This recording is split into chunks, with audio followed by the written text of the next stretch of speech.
Hola, puede que estés en la cola del súper, mirando el techo, esperando ver ectoplasmas, en una barbacoa en la que nadie te habla, o pedaleando bajo un aguacero. Si estás ahí, te doy la bienvenida a la Rapacalia, un espacio de medios modestos, casi absurdo, y sin temática definida, pero con una única y firme intención: que olvides tu soledad mientras escuchas las cosas que salen de mi cabeza. A cambio, te he preparado café y pastel de zanahoria. Afuera hace un tiempo terrible y solo faltas tú. Vamos allá. Sí, tío, se quedó todo muñeco, como te lo digo, te lo juro. Hola, ¿cómo estáis? Espero que hayáis pasado una buena semana. Yo, Tinky Winky y un vecino que nunca me saluda, estamos pasando el rato, ahora que llueve afuera. Ah, no, que está nevando. Peor os lo pongo. Hola, Predator, tío. ¿Qué tal? ¿Traes las pizzas? Están frías, por favor. No pienso pagarte. Lo pone en la caja. Míralo. Se ha pasado más de media hora de entrega y está frío, es gratis. Bueno, mira. No vengas con milongas. Depredator. Entra dentro y nos las calentamos en el micro. Total, entregar las pizzas no es lo tuyo. Seguro que te han echado ya. Estamos viendo la peli de Nicolas Cage. ¿Cómo que cuál? No importa cuál. Todas son igual de buenas, hombre. Digo, guarrería. ¿Qué hacéis aquí? Winky Winky, mira, hay unos vikingos en mi puerta. Come-os o visca ciega o taquiera en Cluster y Wessex.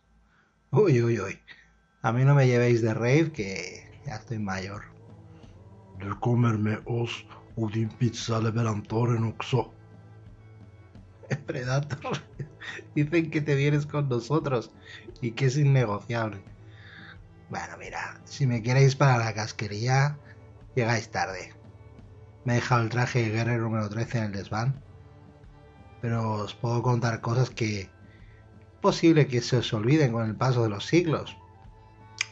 ¿Qué os parece? O sea, se os van a olvidar. No lo digo a malas, ¿eh? Bra, det funkar.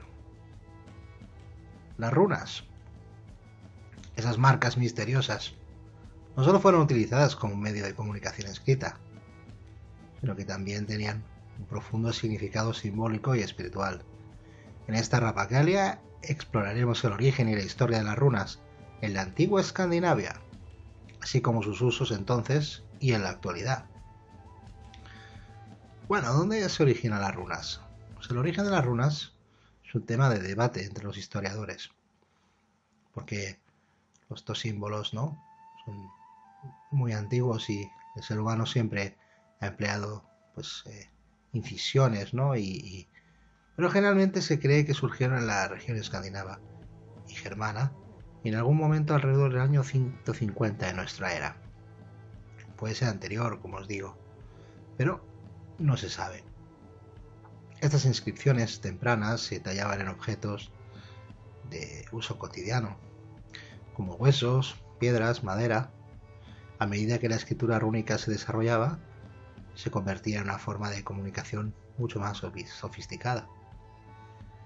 Hay que tener en cuenta toda la cantidad de runas que se han perdido debido a que se conservaban en materiales, pues eso, que se corrompen, ¿no? Que con los siglos, como los huesos o la madera. En cuanto a la piedra, si estáis pensando en eso, pues muchas de esas piedras rúnicas fueron convertidas en argamasa o en muros, ¿no? Y ahora mismo todo eso se ha perdido, probablemente detrás de miles de edificios que hay por aquí, pues hay, pues, cimientos, ¿no?, que deben de ser este tipo de piedras talladas con runas. Luego os hablaré un poquito más de esto y podréis obtener un criterio más perfilado. El alfabeto rúnico no eran unas incisiones hechas al azar y punto, ¿no? Ni siquiera un solo símbolo obsesivo que se repetía a lo largo. No, no, existía un alfabeto rúnico conocido como el Fuzark, Se compone de 24 letras llamadas runas. A lo largo de los siglos este alfabeto se diversificó en varias formas regionales, como el Fuzark antiguo, el Joven y el Fuzork de los anglosajones. Cada runa tenía un valor fonético y un significado simbólico, lo que permitía su uso tanto para escribir como para propósitos mágicos y adivinatorios. En la era vikinga las runas se empleaban para la comunicación escrita. Se utilizaban para inscripciones en monumentos, armas, herramientas y objetos cotidianos, registros de propiedades. Estas inscripciones a menudo contenían nombres, frases protectoras o invocaciones a los dioses. El ejemplo más célebre lo tenemos en la piedra de Rock, que es una estela rúnica situada en Suecia, los terrenos de la iglesia de Rock, provincia de Östergötland, cercana a la orilla del este del lago Vättern, por cierto, mi casa.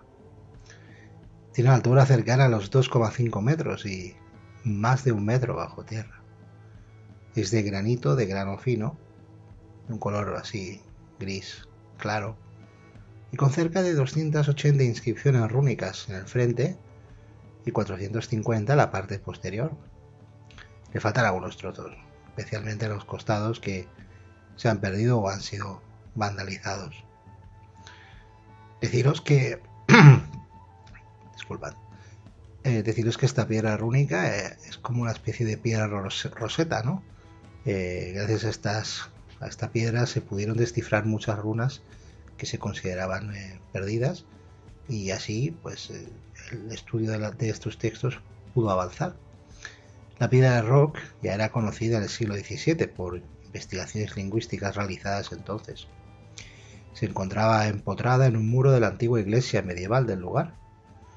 Esta iglesia fue demolida en 1843, cuando comenzó la deconstrucción de la iglesia actual. La piedra rúnica fue trasladada a la nueva iglesia y empotrada nuevamente en un muro, hasta que advirtieron que también tenía inscripciones en su parte posterior. En el año 1862, por orden de una autoridad real, fue sacada de la iglesia y se la ubicó en las cercanías. Apenas unos 50 metros a la salida de la iglesia, pues se han montado como una especie de museo, pequeño museo techado, y se le llamó el Rockstienen. Y esto sucedió en 1991. Así que es un lugar muy bonito, muy ventoso. Y rock o rauk es una palabra en antiguo nórdico que significa piedra o roca. Posiblemente el lugar recibió su nombre por la piedra de Rock y no al revés. En la antigua historia de Gotland se nombra Rauk en referencia a una piedra rúnica, así que sabemos que esta piedra es muy antigua. El texto es el más largo de todas las piedras rúnicas clasificadas en Suecia. Investigaciones hechas indican que fue tallada alrededor del año 800, basadas en que el alfabeto de su texto corresponde a un tipo de transición hacia el Fuzark Joven de las runas de rama corta, usado en el siglo IX en Suecia y en Noruega. La primera traducción la hizo el noruego Sophus Bugge en 1872, y su explicación sigue siendo tema de investigación en la actualidad. Por su singularidad, el texto es considerado el más hermoso de todas las piedras rúnicas de Suecia. Como la mayoría de otras piedras rúnicas, comienza indicando que se trata de un monolito erigido para honrar la memoria de alguien fallecido, para luego seguir con un tono poético, enigmático y evocatorio, que incluye runas cifradas y acrósticos. Esta es la traducción. En memoria de Behemoth están estas runas, pero Bari las escribió, yo, su padre, en memoria de un hijo fallecido. Yo les digo a los jóvenes, yo digo para recordar, ¿cuáles 2 botines como 12 veces fueron tomados como botín de guerra, ambos de una sola vez, de hombre en hombre, de padre a hijo? Yo les digo a los jóvenes, yo digo para recordar, como aquel otro, que como por 9 generaciones después perdió la vida entre los Hreidgoter y murió entre ellos en consecuencia de su culpa y deuda. Entonces reinó Shodrik el valeroso, jefe de los guerreros del mar, de la costa del mar de Hride. Ahora sentado y preparado en su hermoso caballo, con el escudo sobre el hombro, el más notable de los Meringer.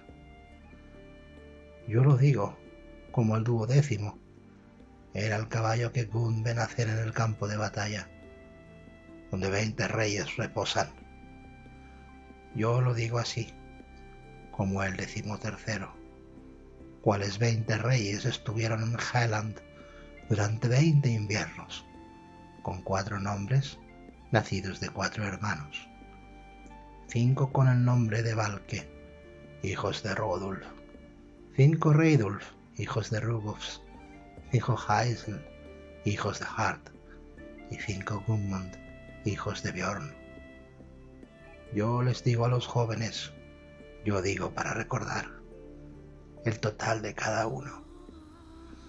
Yo les digo a los jóvenes, yo digo para recordar esto, quien de los descendientes de Ingvald fueron recompensados a través de una ofrenda y el sacrificio de una esposa. Yo les digo a los jóvenes, yo digo para recordar, a cuál campeón un heredero es nacido, es Vilen. Él podría aplastar a un gigante, es Vilen. Yo les digo a los jóvenes, Thor, Sive el guardián de Vi, procreó a los 90 un hijo. Otro uso de las runas es la magia y la adivinación. En aquella antigüedad las runas se empleaban en prácticas mágicas y de adivinación, como os decía. Pero las runas no daban respuestas muy concretas como posiblemente después el tarot, otras tácticas adivinatorias. Los romanos, por ejemplo, creían en la ornitomancia, ¿no? Que según qué pájaros volaban en según qué momentos del día podían transmitir mensajes. Pero las runas eran distintas, tenían carácter y algunas no se gustaban entre ellas. Los vikingos, sin embargo, también creían que las runas tenían poderes sobrenaturales y que podían conectarse en el mundo espiritual a través de ellas. Los volvas o las hechiceras vikingas utilizaban las runas para predecir el futuro y también lanzar hechizos protectores. Especialmente eso. El declive de las runas llegó con la llegada del cristianismo a Escandinavia en la Alta Edad Media y la escritura rúnica comenzó a declinar en favor del alfabeto latino. Los sacerdotes cristianos veían a las runas como símbolos paganos que no podían comprender y que de ninguna forma, y ni simbólicamente ni gramáticamente. Así que lo contribuyó a que ellos fomentaran su desuso. Sin embargo, las runas no desaparecieron, gracias a Thor, por completo, y continuaron siendo utilizadas en algunas regiones y en contextos más marginales. Sin embargo, a lo largo del siglo XIX y siglo XX hubo un resurgimiento del interés por las runas, impulsado en parte por el renacimiento de la mitología nórdica y la cultura vikinga. Hoy en día las runas se han popularizado en la cultura popular y se utilizan en tatuajes, joyería, como particularmente pues existe ese sistema conocido como el tarot rúnico, ¿no? Muchas personas utilizan las runas hoy en día todavía como símbolos espirituales en prácticas paganas y neopaganas. La adivinación pues implica lanzar un conjunto de runas y leer los símbolos que aparecen. Y bueno, y otras personas pues lo incorporan en rituales, ¿no? Y en prácticas espirituales. También las runas son un elemento común en la industria de la moda y muchas personas eligen tatuarse runas como significados personales o como símbolos de su herencia nórdica. Pero lo que es innegable es que todavía siguen siendo objeto de gran estudio y de interés en campos como la lingüística histórica y la historia cultural. Todavía quedan muchos textos que descifrar, y muchas inscripciones y muchos secretos que desentrañar todavía. Las sagas, muchas de las cuales pues, fueron escritas en este alfabeto rúnico que os he explicado, son un género literario único y fascinante que se originó en la Edad Media nórdica y que ha dejado una marca duradera en la literatura mundial. Este es un tema que abordaré durante otras rapacalias de una forma más extensa, hablándoos por ejemplo de algunas sagas antiguas y también de algunas sagas modernas con las que podréis hacer comparaciones, o si no las conocéis pues podéis echarles un ojo e incluso leeroslas. Una saga es en esencia una narración épica que se centra en la historia y las hazañas de héroes, familias y también comunidades. Estas historias proporcionan una visión profunda de la cultura, la sociedad y la mitología de la antigua Escandinavia. Y a menudo se asocian con la era vikinga, aunque no todas las sagas tienen un trasfondo vikingo. Alerta. La naturaleza épica es una de las características principales de las sagas. Son relatos narrativos épicos, que a menudo se centran en héroes y heroínas y sus hazañas a lo largo de sus vidas, como en Beowulf, que se centra desde el momento en que Beowulf derrota a Grendel y mucho más allá, hasta que es viejo. Por ejemplo, estos personajes se enfrentan a desafíos, toman decisiones cruciales y forjan su legado, lo que a menudo resulta en una trama épica porque tienen que tomar decisiones a veces muy complicadas y moralmente cuestionables. En general, la épica, que dices, la épica cuenta la historia de las hazañas de un héroe o heroína que se enfrenta a los dioses, a la guerra, a criaturas sobrenaturales o incluso a las fuerzas de la naturaleza. El ambiente nórdico, por supuesto, es otra característica. Tiene un fuerte componente cultural y geográfico y están ambientadas en Escandinavia, en las tierras circundantes. Los escenarios pues, varían desde la Noruega medieval hasta Islandia, incluso Groenlandia, las Islas Feroes, Shetland. El lenguaje y el estilo literario de las sagas es el nórdico antiguo, un antiguo dialecto germánico. Y lo que a mí me gusta es que el estilo es muy directo y pragmático, lo que refleja la mentalidad de las sociedades nórdicas de la época y también de la actualidad. Pensamiento pragmático y profundamente realista, diría yo, instrumentalista, no lo sé. Pero sí, muy pragmático. Esto no sé si lo sabéis, pero cuando los vikingos empezaron a invadir Inglaterra, lo que ahora llamamos Inglaterra, pues cuando perdían unos pocos soldados se retiraban.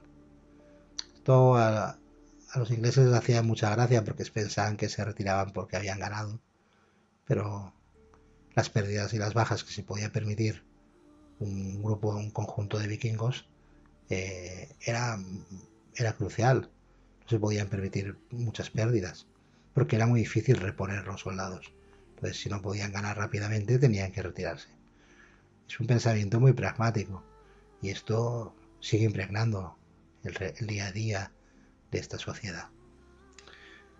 Personajes complejos, y los personajes de la saga son muy complejos, a menudo incluso no nos caen bien, son matizados con sus virtudes y defectos, a veces son vanidosos, a veces son demasiado confiados, a veces son demasiado violentos o egoístas, o a veces demasiado buena gente como para su propio bien.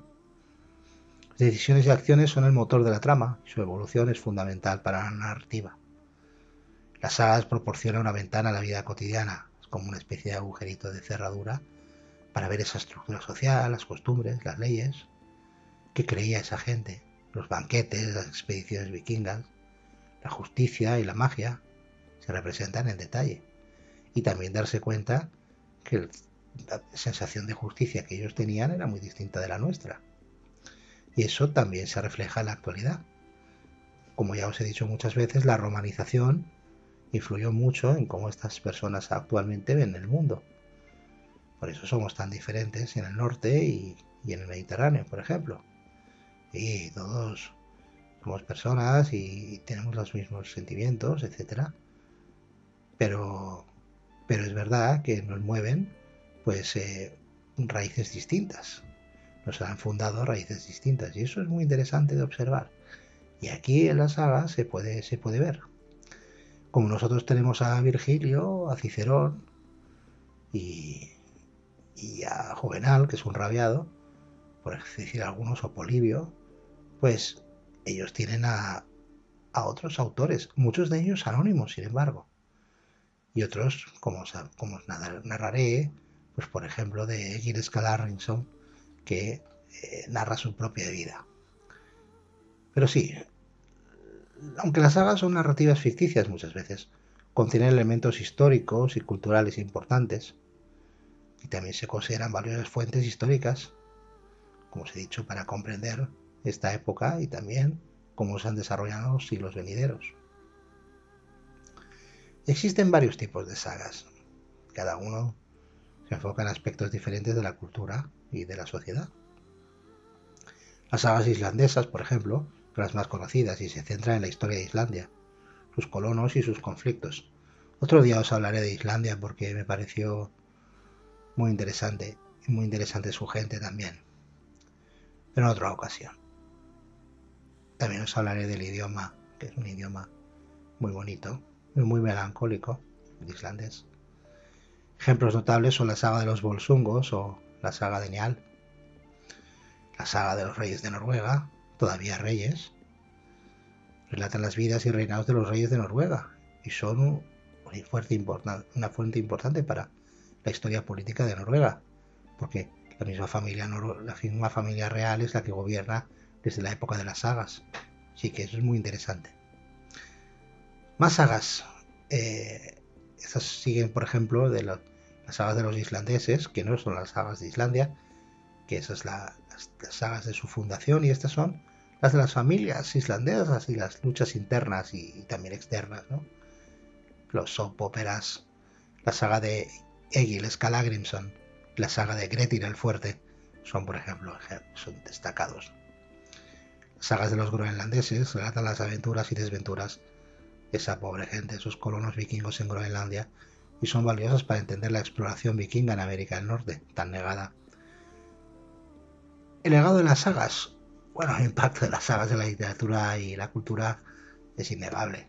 Han inspirado a autores, cineastas, artistas modernos y también han influido en la construcción de la imagen popular de los vikingos y de la mitología nórdica que tenemos, ¿no? Además, las sagas han contribuido a la preservación de la herencia cultural nórdica y a nuestra comprensión de un periodo histórico cultural. En resumen, las sagas son un género literario único que, independientemente de que seas nórdico, escandinavo, mediterráneo o de donde seas, pues proporciona visión profunda de la vida, de la cultura y también de aprendizajes de la vida, ¿no? Porque a fin de cuentas todos somos personas y sentimos lo mismo y tenemos las mismas disquisiciones y problemas a lo largo de la historia, ¿no? El temor a la soledad, al desamor, a la muerte, a la desdicha, al infortunio o incluso a la fortuna.